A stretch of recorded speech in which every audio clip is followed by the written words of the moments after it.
बिस्मिल्लाहिर्रहमानिर्रहीम। लाखों करोड़ों दूर नबी अकरम सल्लल्लाहु अलैहि वसल्लम पर और उनकी आल पर।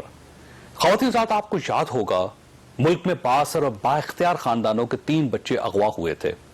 साबिक गवर्नर पंजाब सुलेमान तासीर का बेटा शहबाज तहसीर लाहौर से 26 अगस्त 2011 को अगवा हुआ। साबिक वज़ीर-ए-आज़म यूसुफ गिलानी के साहबजादे अली हैदर गिलानी 9 मई 2013 को मुल्तान से अगवा हुए और चीफ जस्टिस सिंध सजाद अली शाह के साहबजादे अवैस शाह 20 जून 2016 को कराची से अगवा हुए। रियासत ने 3 बच्चों की रिकवरी के लिए जितनी कोशिशें की, कौम उनसे पूरी तरफ वाकिफ है। ये बच्चे आज माशाल्लाह अपने अपने घरों में आबाद हैं। ये एक सूरत हाल है। आप अब दूसरी सूरत हाल भी मुलाहिजा कीजिए। पंजाब पुलिस ने सुप्रीम कोर्ट की लाहौर रजिस्ट्री में पंजाब में अगवा होने वाले बच्चों के इदाद-ओ-शुमार जमा करवाए हैं। डेटा के मुताबिक पिछले 6 माह में पंजाब से 1808 बच्चे अगवा हुए। पिछले साल ये तादाद 1134 थी। इस साल अगवा होने वाले बच्चों में से 93 ताहाल मिसिंग हैं, जबकि पिछले साल अगवा होने वाले 41 बच्चों के बारे में अभी तक कोई इतला नहीं मिली। पंजाब पुलिस ने आज तस्लीम किया कि बच्चों के जिस्म से इनके अज़ार निकालने के लिए भी इन्हें अगवा किया जाता है।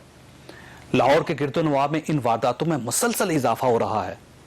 पिछले 2 दिन में भी लाहौर से एक बच्ची और एक बच्चा अगवा किया गया।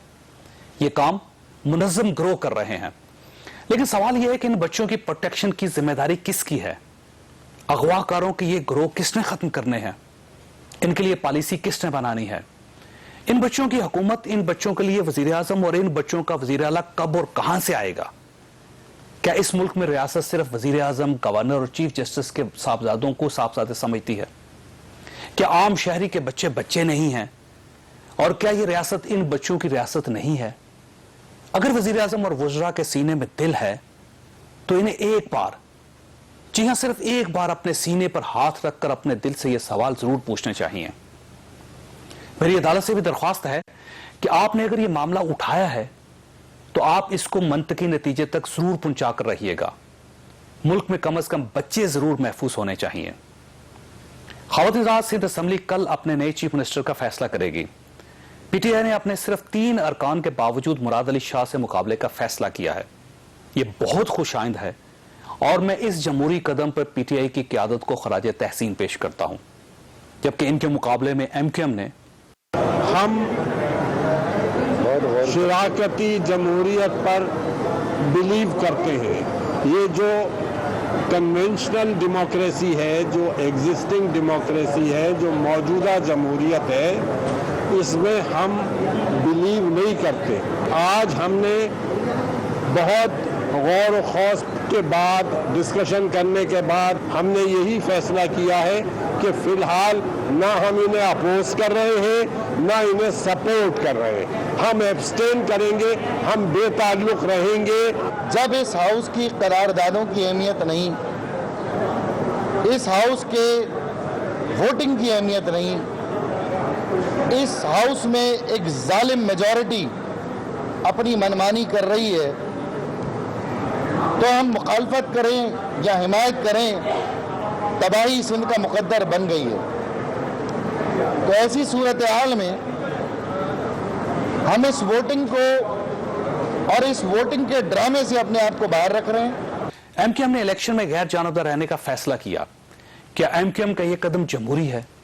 अगर पार्टी जनरल परवेज मुशर्रफ के तमाम गैर जमहूरी इक़दामात का हिस्सा रह सकती है तो ये जमहूरी हुकूमत के जमहूरी इक़दामात को गैर जमहूरी क्यों समझती है?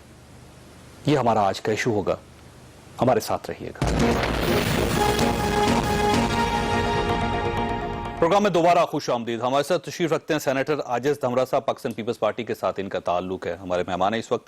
और शहरयार आफरीदी साहब हमारे साथ तशरीफ रखते हैं, दूसरे मेहमान है, पाकिस्तान तहरीक इंसाफ के साथ इनका ताल्लुक है। कराची में हमें ज्वाइन किया सलमान बलोच साहब ने, MNA है और MQM के साथ इनका ताल्लुक है। और कोयटा में इस वक्त हमारे साथ तशरीफ रखते हैं अली अहमद कुर्द साहब, सुप्रीम कोर्ट बार एसोसिएशन के साबिक सदर हैं। सलमान बलोच साहब, ये फरमाइएगा, ये जो आज आपने इलेक्शन में गैर जानबदार रहने का फैसला किया है और वो जो क्लिप्स अभी हमने आपके दिखाए हैं जिसमें आपकी पार्टी का ये कहना है कि मौजूदा जमहूरियत पर यकीन नहीं है, तो सर ये किस किस्म की जमहूरियत पे आपको यकीन है? आऊज़ु बिल्लाहि मिनश शैतानिर रजीम, बिस्मिल्लाहिर रहमानिर रहीम। इय्याका नअबुदु व इय्याका नस्तईन व तुइज़्ज़ु मन तशा व तुज़िल्लु मन तशा बियदिकल खैर इन्नका अला कुल्लि शैइन क़दीर। बहुत शुक्रिया जावेद चौधरी साहब, आपको और व्यूवर्स को और मेहमानान को अस्सलाम वालेकुम। देखें जावेद चौधरी साहब, जमहूरियत पे तो यकीन है, क्योंकि जमहूरियत की जो भी शक्ल हो वो डिक्टेटरशिप से बेहतर होती है। लेकिन ये जो जमहूरियत सूबा सिंध में जो चल रही है, जारी व सारी है, जिस तरह से कायम अली शाह साहब को पिछले 8 साल से वज़ीर आला सिंध बनाए रखा और MQM ने उन्हें अनकंडीशनल सपोर्ट किया था और बिला मुकाबला कामयाब भी कराया था। लेकिन अब एक नया चेहरा आ रहा है वज़ीर आला की सूरत में, लेकिन पॉलिसी तो मेरे ख्याल में तब्दील नहीं होगी। पॉलिसी मेकर तो दुबई में बैठे हैं, उन्हीं की मर्ज़ी उनकी विश से हो रहा है। तो ये जो जमहूरियत है जिसमें हमें सबको पता है कि अगर बिला मुकाबला भी हो जाए, मुकाबला भी हो जाए, जिसने आना है, इसमें कोई वोट की अहमियत तो है नहीं। इसलिए MQM के साथ जो रवा रखे गए मामला, ऑपरेशन चल रहा है MQM के खिलाफ, मावरे अदालत कत्ल किए जा रहे हैं। सर इसका सलमान साहब, इसका अंदाजा आपको कायम अली शाह साहब के इस्तीफे के बाद हुआ है, जबकि इससे पहले यही कायम अली शाह साहब थे जिनकी वजारत आला के साथ आप लोग आपके वुज़रा थे, आपकी पार्टी इनके साथ शामिल रही है। तो आपको उस वक्त अंदाज़ा नहीं था कि पार्टी दुबई से चलाई जा रही है, इसके चेयरपर्सन भी हैं और इसके को चेयरपर्सन भी हैं और रिमोट कंट्रोल है? तो ये आपको अचानक कायम अली शाह साहब के इस्तीफे के बाद कैसे पता चला? नहीं, अच्छी तरह अंदाज़ा हो गया था जावेद चौधरी साहब, तभी तो हम हुकूमत से बाहर आ गए थे। और यहाँ पे जो बेड गवर्नर्स की जो मिसालें कायम की गई हैं, उसकी तो कहीं मिसाल ही नहीं मिलती पूरी हिस्ट्री ऑफ पाकिस्तान में। और इसीलिए MQM ने फैसला किया था कि इस हुकूमत में चलने का कोई फ़ायदा नहीं है, क्योंकि जहाँ पे करप्शन का बाज़ार गर्म हो, जहाँ पे दहशतगर्दी का बाज़ार गर्म हो, जहाँ लॉ एंड ऑर्डर का मेंटेनेंस ना हो, इवन के शहर कराची की बात करूँ तो पानी तक नहीं है यहाँ पर, कचरे का इंतज़ाम भी वज़ीर आला अगर अपने हाथ में ले ले, इलेक्शन ना होके दे, बल्दियाती नुमाइंदों का जो मैंडेट है। बहरहाल हमें एहसास हो गया था और अभी भी हमारा यही है, इसलिए हमने फ़ैसला किया है कि हम एक्सटेंड करेंगे, तो ऐसी वोटिंग में कोई फ़ायदा नहीं है। तो हमने इस हवाले से हमारे जो लोगों ने बयान दिया कि ऐसी जमहूरियत पे यकीन नहीं है। बाकी जमहूरियत की तो जो भी शक्ल हो, बस एक और नुक्ता जिसके बाद मैं धमरा साहब की तरफ आऊँगा। सर, नुक्ता ये है कि आपके साथियों ने कहा कि ये जालिम जमहूरियत है, ये ऐवान जो है इसके अंदर जालिम अक्सरियत है। तो ये फरमाइएगा, अगर जालिम अक्सरियत इस ऐवान में है तो आप वहाँ पे क्यों हैं? आप इस जालिम अक्सरियत को, इस जालिम ऐवान को छोड़ क्यों नहीं देते? सर, बाहर आ जाएं आप। सर, अवाम ने मैंडेट दिया, इसी वजह से अवाम के मैंडेट का तो एहतराम है। अवाम कुछ ना सही, कुछ ना सही, वोट भी दे तो बेहतर है। जहाँ मुकाबला करना, मुकाबला भी करें। मुकाबला कर रहे हैं सर, जमहूरी अंदाज से मुकाबला कर रहे हैं, असेंबली के अंदर होते हैं। अब आप बिल्कुल ये चाहेंगे कि बिल्कुल इनको फ्री लेवल फील्ड दे दें खेलने के लिए, तो ऐसा तो नहीं होगा। अपोजिशन है MQM, और MQM जो बेड गवर्नेंस की चीज़ें उसे असेंबली के फ्लोर पर उठाती रहेगी।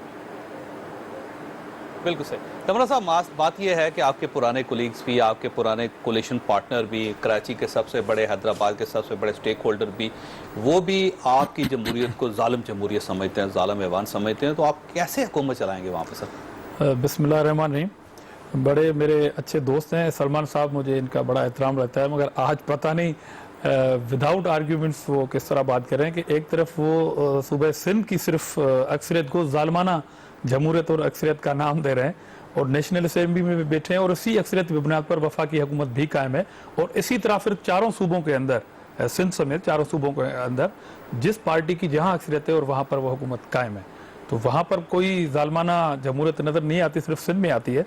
और दूसरी तरफ कहते हैं कि हम ऐवानों में इसलिए बैठे हैं कि मैंडेट है। तो आपके पास मैंडेट है और जो अक्सरियत है उसके पास जालमाना मैंडेट और जमहूरियत है, तो ये कौम बहरहाल प्रोग्राम देख रही है और कौम ये फैसला करेगी कि इसी सूबे के अंदर जब लोकल बॉडी की इलेक्शन होती है उसमें बिल्कुल पार्टिसिपेट किया जाता है, मगर असेंबली के अंदर जो एक इलेक्शन है उसमें वो जालमाना बाई इलेक्शन में भी वो पार्टिसिपेट करते हैं और बाई इलेक्शंस में भी वो पार्टिसिपेट करेंगे। लेकिन ये जो क्योंकि वो गैर जानबदार रह रहे हैं इस इलेक्शन में, इसका आपको फायदा है बेसिकली तो आप ही को फायदा पहुंचाया जा रहा है ना। अगर वो इलेक्शन लड़ते हैं तो जाहिर है फिर आपको नुकसान होगा।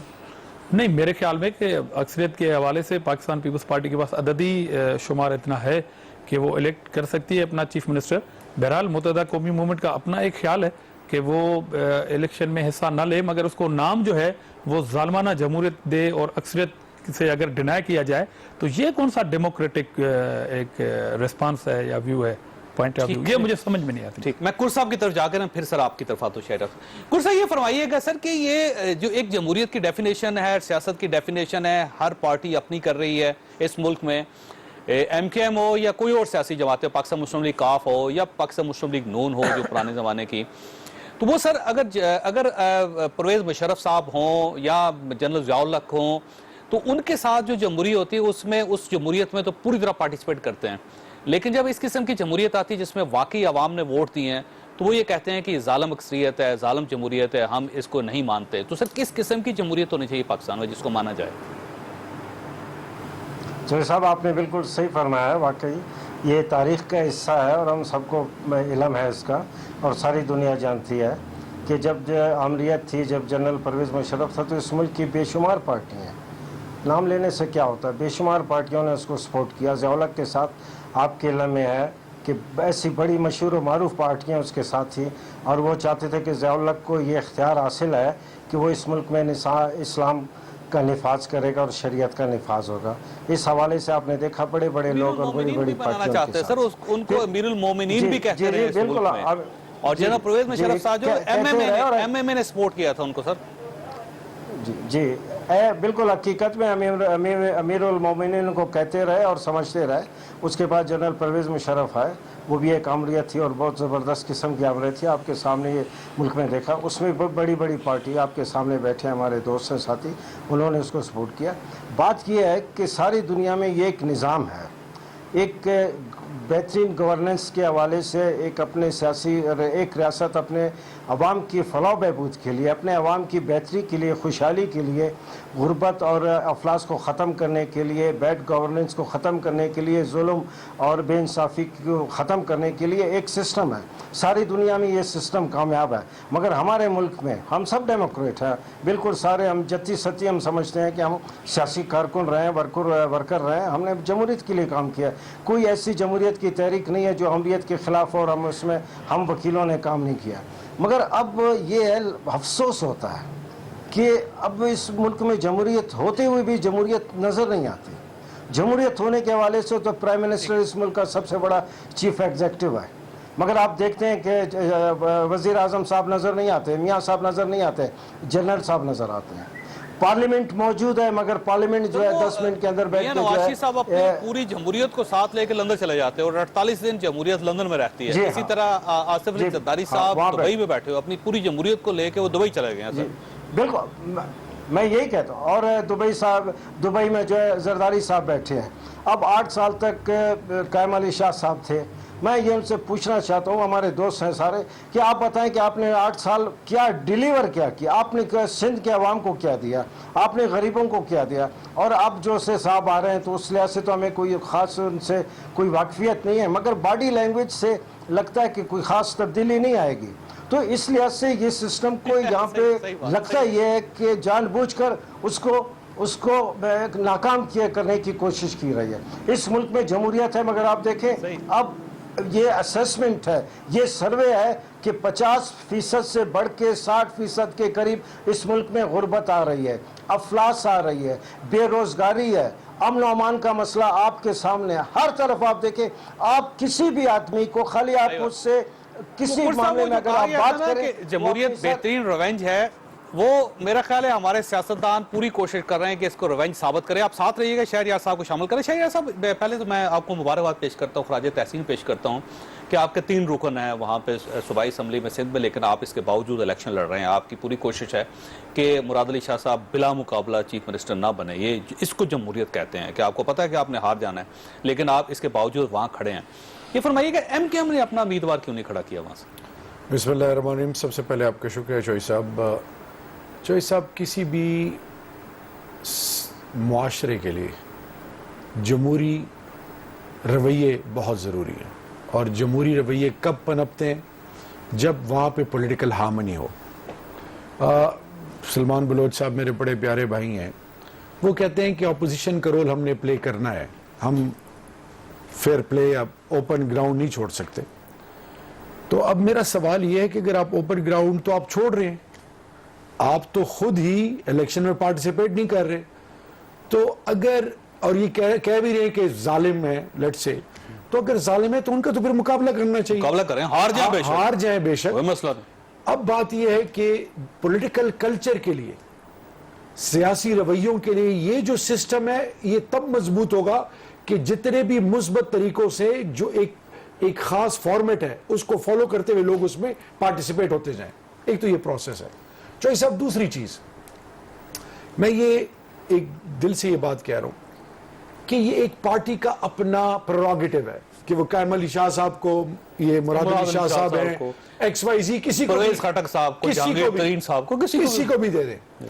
लेकिन बात यह है कि मीडिया बड़ी वाइब्रेंट है, और खासकर सोशल मीडिया भी। अब लोग चाहते हैं कि लोग डिलीवर करें, उनकी परफॉर्मेंस एग्जेम्पलरी हो, फिजिकली प्रेजेंस हो। कुर साहब कह रहे हैं कि मियां साहब नजर नहीं आ रहे, आर्मी चीफ नजर आ रहे हैं, आर्मी चीफ मुल्क से बाहर भी नजर आ रहे हैं, मुल्क के अंदर भी नजर आ रहे हैं। मेरे ख्याल में अब ये ball is in the court of all the politicians. Democrats की बात हो रही है, हमें पार्टियों के अंदर इन चीजों को बहस में लाके इसका हल ढूंढना होगा। अगर ये चीज हमने ना की तो जमहूरियत आहिस्ता आहिस्ता सिंक होती नजर आ रही है इस मुल्क में, और पार्लियामेंट्री फॉर्म ऑफ डेमोक्रेसी से लोगों का इत्तेमाद उठता जा रहा है। मेरी अपनी जाती राय। लेकिन सर आज एक और मजे की चीज ये है कि जो आपके ख्यालात थे असम्बलियों के बारे में, हुकूमतों के बारे में, ऐवानों के बारे में, आज MKM के भी वही ख्यालात हैं। ये भी उसी तरह रबड़ स्टैंप समझ रहे हैं जिस तरह आप समझते रहे हैं। ये भी समझते हैं कि करारदादों की कोई इज्जत नहीं है। ये भी समझते हैं कि जालिम अक्सरियत के पास है ये सब कुछ। ये भी समझते हैं कि वोटिंग सिस्टम ठीक नहीं है। ये भी समझते हैं कि चीफ मिनिस्टर बन जाए या ना बने को फर्क नहीं पड़ता। तो अब यूं महसूस होता है कि नजरियाती तौर पर आप MKM के करीब हो गए। चौधरी साहब देखें, जब तक जुडिशल कमीशन नहीं बना था इलेक्शन प्रोब करने के 2013 के हवाले से, तो उससे पहले हमारा ये मौकिफ था। फिर जब सब चीजें क्लियर आई, हालांकि उसमें 41 के करीब सीरियस रिजर्वेशंस आई, और अभी भी ये जो अभी रिसेंटली जो 4 सूबों के हवाले से जो इलेक्टोरल रिफॉर्म्स के हवाले से जो डिसीजन लिया गया है, उसमें भी अभी तक कंफ्यूजन है, चीजें क्लियर नहीं है। लेकिन मैं आपको एक चीज बताता चलूं कि अगर हम तमाम सियासतदान और तमाम सियासी पार्टियां ऐवानों को मजबूत करना चाहें तो हम कर सकते हैं। उसके लिए सबसे इंपॉर्टेंट चीज क्या है कि Pakistan should be our first most priority. होता क्या है कि हम अपने लीडर्स, अपने जाती इंटरेस्ट, पार्टी के इंटरेस्ट, पार्टी को प्रोटेक्ट करना, पार्टी के उन कैरेक्टर्स को प्रोटेक्ट करना जो बायसे शर्म या बायसे इबरत हो। और सबसे इंपॉर्टेंट चीज मेरे ख्याल में अब गलती की गुंजाइश नहीं है। स्टार्टिंग फ्रॉम PTI हम सबको डिलीवर करना होगा, रिजल्ट ओरिएंटेड अप्रोच देके, और एक पॉजिटिव चीज देखिए, आपका यूथ डिस्ट्रैक्ट हो। अब सर ये जो जर्नलिज्म है ना, इल्जामात वाली जो सियासत है, मैं चाहता हूं इस इल्जामात वाली सियासत से आपको बाहर निकलना पड़ेगा, नहीं तो आप, मेरा ख्याल है आपको भी नुकसान होगा और मुल्क को इससे कहीं ज्यादा नुकसान होगा। ब्रेक लेनी, छोटे से ब्रेक के बाद वापस आते हैं।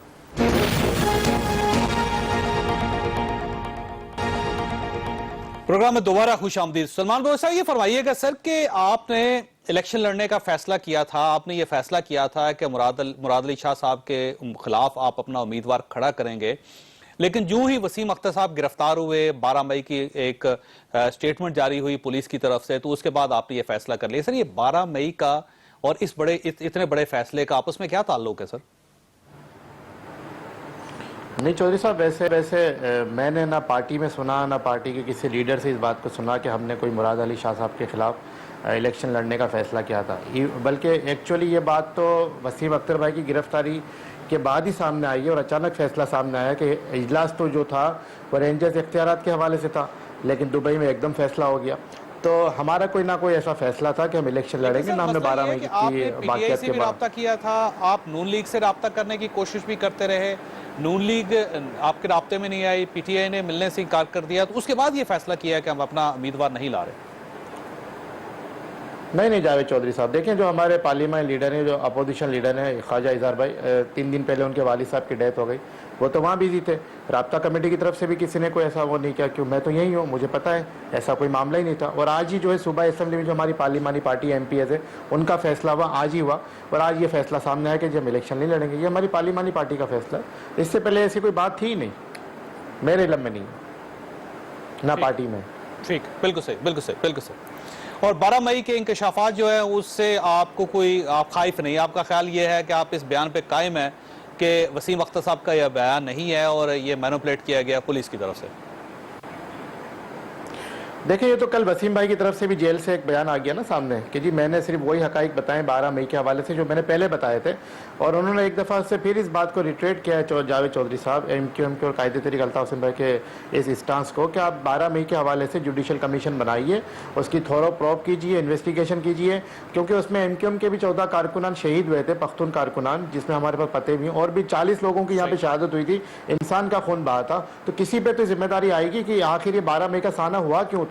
तो जुडिशल कमीशन बनाए, हम पेश होने को तैयार हैं, दीगर स्टेक होल्डर भी आ जाए उसमें। बहुत अच्छा, बहुत अच्छा। कुछ साहब ये फरमाइएगा, आप एनी शाहिद थे उस सारे वाक़े का, आप किसको जिम्मेदार समझते हैं? आप ये समझते हैं कि MQM का उसमें कोई कसूर नहीं था और आज जानबूझ के इनके गिर्द घेरा तंग किया जा रहा है, और वो कोई और लोग थे जिन्होंने ये सारा वाक़या किया? चौधरी साहब, देखिए, मैं इस वक्त एक ऐसे प्रोफेशन से मेरा ताल्लुक़ है, वकालत। हमारा काम लोगों को इंसाफ देना है। हमारा काम लोग जो अदालतों में, यहाँ पाकिस्तान में लाखों लोग जो सुबह आते हैं किसी भी जुल्म के ख़िलाफ़ कोई रिलीफ लेने आते हैं, किसी इंसाफ मांगने आते हैं, तो एक प्रोसीजर है, कानून है।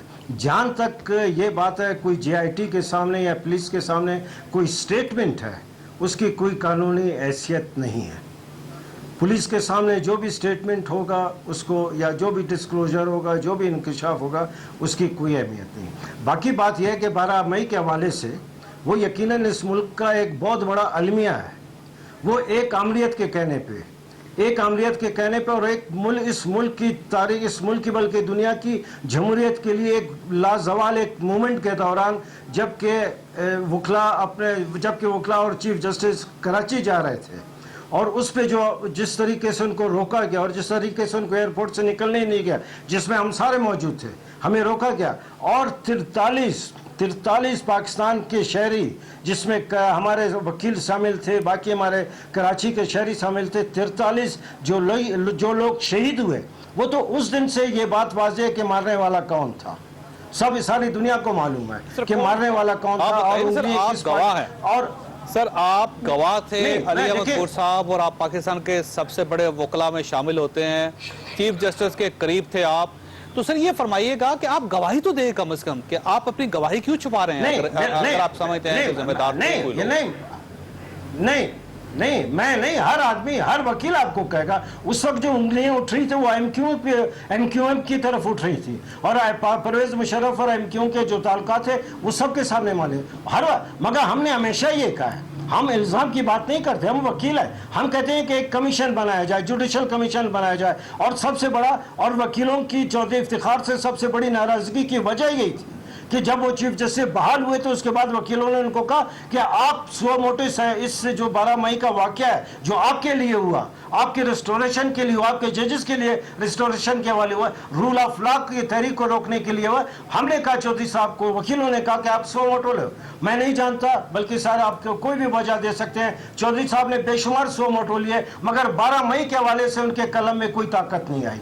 तो ये हमारा उस वक्त भी मुतालबा था, ये हमारा आज भी मुतालबा। तो सर, ये मेरी आपसे दरख्वास्त है ना कि आज के जो चीफ जस्टिस हैं, आप उनके सामने मसला लीजिए। सर, आज अगर फर्ज कीजिए मसला खुल गया है और एक बयान, एक मुबैना बयान जो वसीम अख्तर साहब के नाम से मंसूब है, जब ये बाहर आ गया है, तो आप आज के चीफ जस्टिस के पास ले जाए ना सर। आप आज क्यों खामोश हैं? आप जनाब चौधरी साहब, उस वक्त जब 16 मार्च को वकला की तहरीक, सिविल सोसाइटी की तहरीक के हवाले से जो अदलिया बहाल हुई थी, वो इस मुल्क की सबसे ताकतवर और मजबूत अदलिया थी। जब उस ताकतवर चीफ जस्टिस ने 12 मई के हवाले से कोई सो मोटो नहीं लिया, आज तो कोई इदारा नहीं है, आज कोई अदलिया नहीं है, आज कोई जुडिशरी नहीं है। मैं आपके सामने कहता हूँ, हमारा जो जुडिशल सिस्टम है वो तबाह बर्बाद हो गया। आप नीचे से ऊपर की बात करें, ऊपर से नीचे की बात करें, कुछ नहीं रहा। आप समझते हैं कि ये जुडिशरी 12 मई के हवाले से चलेगी? कोई नहीं।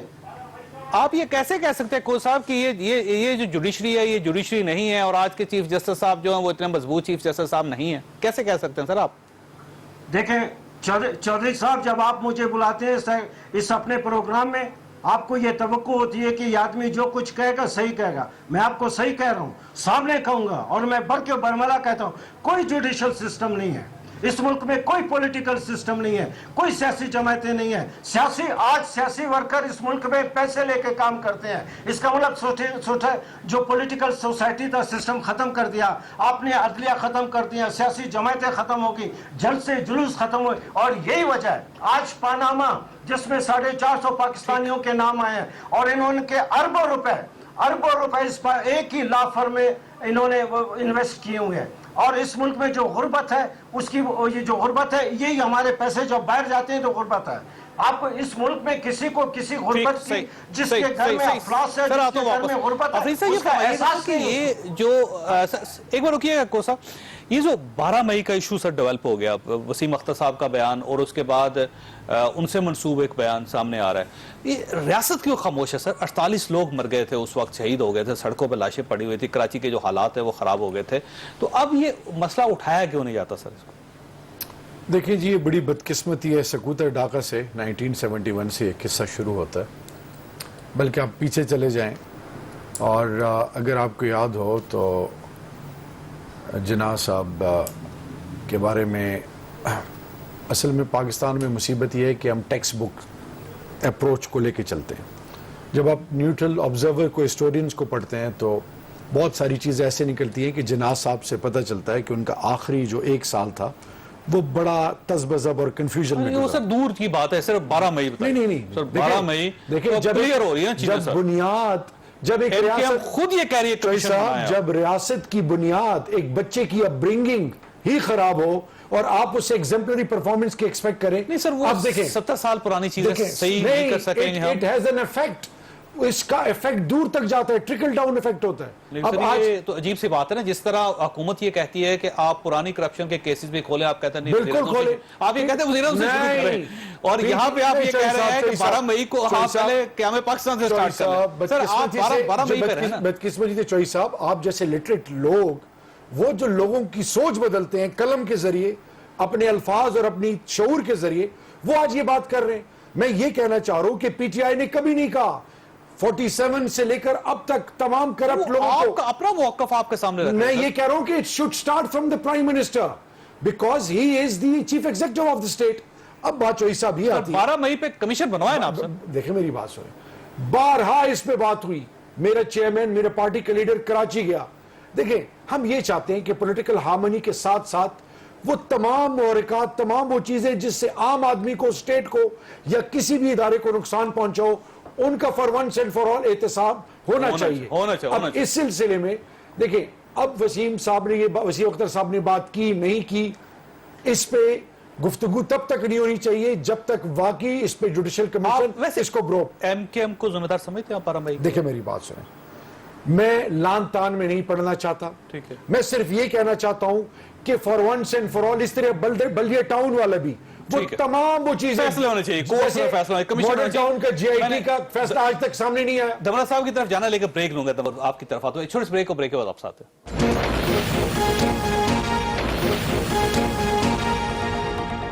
प्रोग्राम में दोबारा खुश आमदीद। धमरा साहब, सूरत ये है कि अमजद साबरी साहब का एक कातिल गिरफ्तार हुआ, उसने कहा कि 2,30,000 रुपए में सौदा हुआ था अमजद साबरी साहब को कत्ल करने का, 30,000 रुपया मुझे एडवांस दिया गया था, 2 लाख रुपए मुझे बाद में देने थे, 2 लाख रुपए मुझे नहीं दिए गए। अमजद साबरी जैसा शख्स आपके शहर में 30,000 रुपए में कत्ल हो जाता है। कैमरे 2321 हैं, 2321 कैमरे कराची में लगे हुए हैं, 820 एक्टिव है, जिसमें से 17 काम कर रहा है। ये सूरत हाल है कराची में।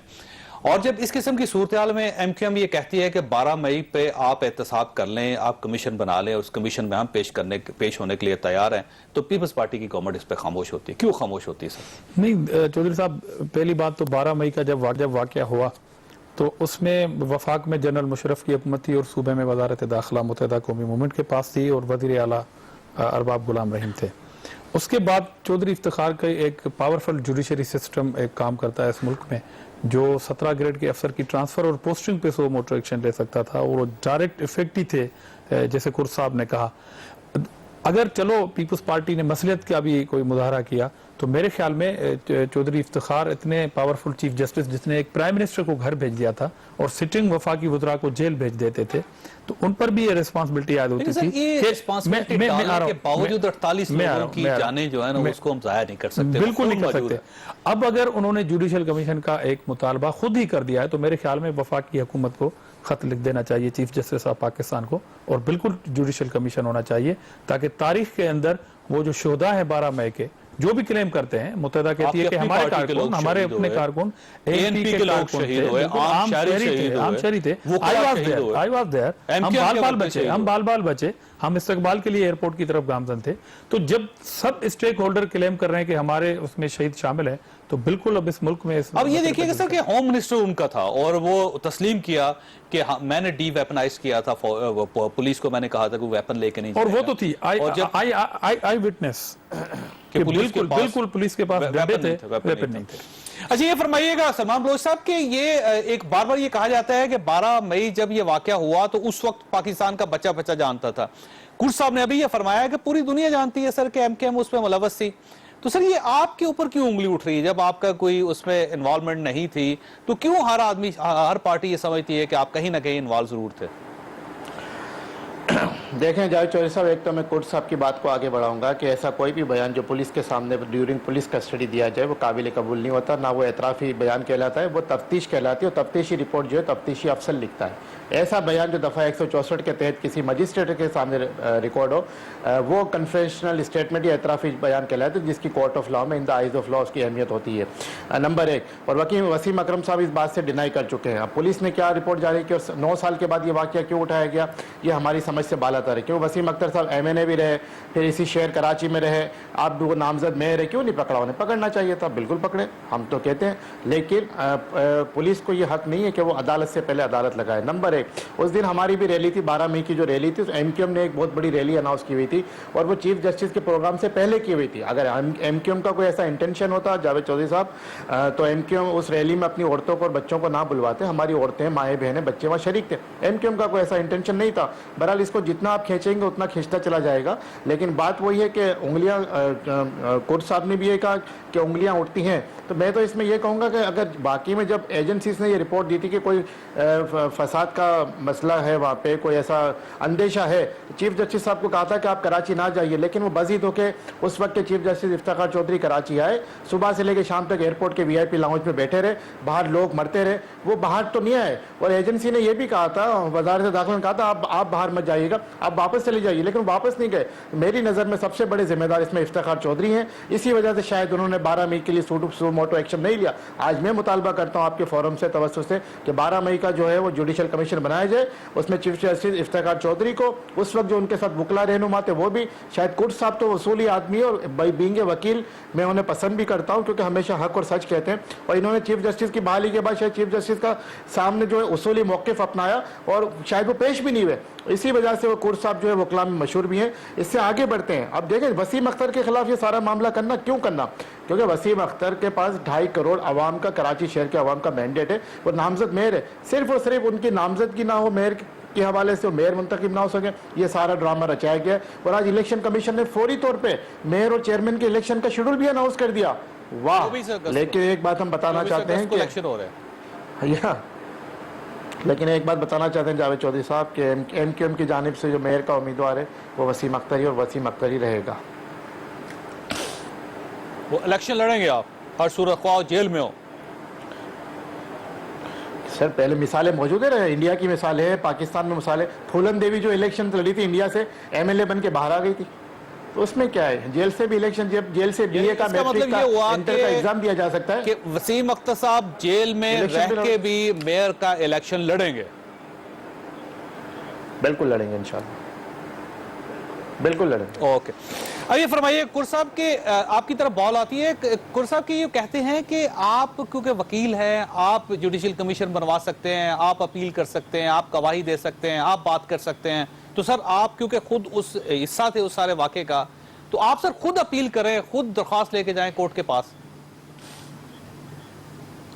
जावेद साहब आप भी बादशाह आदमी, सारी दुनिया अपील करती रही, सब कुछ कहते रहे, चौधरी साहब को हर लिहाज से उनको कहा, जब चौधरी साहब ने नहीं बनाया तो क्या, देखें उससे ये एक अलमिया है, ये एक इंडिविजुअल एक्ट नहीं था, एक बहुत बड़ा ये अलमिया है जिसमें लोग मारे गए, शहीद हुए जिसमें, और उस लिहाज से और जिस शख्स के लिए सब कुछ हुआ वो बैठा रहा, कई साल तक बैठा रहा और सारे सो मोटो लेते रहा, मगर कभी उसने इसमें नहीं कहा। उसको वकीलों ने कहा, उसको सिंध हाई कोर्ट के वकीलों ने कहा, सुप्रीम कोर्ट के वकीलों ने कहा, सारे मुल्क, बल्कि हर तरफ अभी जैसे एमक्यू के हमारे साथी कह रहे हैं, अभी भी आपके इस चैनल पे उन्होंने कहा कि अभी भी हम डिमांड करते हैं जुडिशल कमीशन बनना चाहिए। तो ये काम उस वक्त के चौधरी इफ्तिखार बनाया क्यों नहीं था? चंद सेकंड रह गए कुर साहब, हाँ, चंद सेकंड रह गए। सवाल ये है कि क्यों नहीं बनाया? क्या खाइफ थे, खौफजदा थे, या कोई और वजह थी? अब ये क्या, अब अगर इतना ताकतवर आदमी भी खाइफ हो सकता है, खौफजदा हो सकता है, फिर अल्लाह ताला हम पे रहम करे। मगर ये है कि इंसाफ का तकाजा ये होता है कि आदमी को जो है अगर कोई बात जिसकी तफ्तीश होनी चाहिए, जिस बात को सामने आना चाहिए, उस पर कमीशन को बनना चाहिए। अफरीद साहब ये फरमाइए, कभी जमहूरियत पाकिस्तान में इतनी स्ट्रांग होगी कि वो इस किस्म के कमीशन भी बना सके? देखिए जी, मैं तो पॉजिटिव बिलीवर हूँ, इंशाल्लाह चेंजेस काफ़ी आई हैं, एसेट्स डिक्लेरेशन पार्लियामेंटेरियंस की, फिर ये जो पनामा लीक्स पे तमाम अपोजिशन का करप्शन पे स्टैंड लेना, ये बहुत मुस्बत चीज़ें हैं। और सबसे बड़ी बात ये कि आज लोग अकाउंटेबल ठहराए जा रहे हैं, मीडिया का भी रोल है, पॉलिटिकल पार्टीज में नए वक्त आएगा, ऐसा वक्त इंशाल्लाह। मैं चाह रहा हूं मेहमानों का शुक्र खासा, आपने गुफ्तगू सुनी, फैसला आप खुद कीजिएगा। अल्लाह ताला आप और आपके अहले खाना को हर किसी मुसीबत से महफूज रखे। अल्लाह हाफिज।